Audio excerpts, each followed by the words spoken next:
凤江峡带着强风豪雨，台南市农民忧心忡忡，尤其是芒果跟文旦，因为芒果今年大减产，现在又碰到了台风，只能赶紧抢收。而麻豆文旦今年开花期遇到了雨灾，已经减产3到4成，距离采收剩下1个半月，农民也抢时间帮果树减重、架竿绑牢，就是要防止被台风吹落。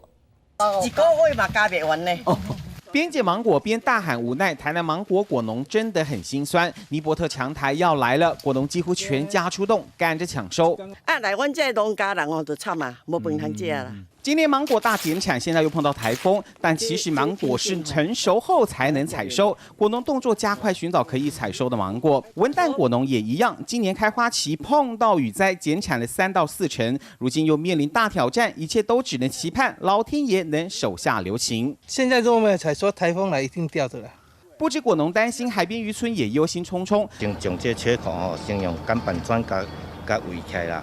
台南七股龙山里曾经淹大水，但堤防却还没有完工，现在只能先用钢板加高挡水应变，加派施工人员进场，再加上大型抽水机备战，希望能安全度过强台的侵袭。记者黄富琪台南报道。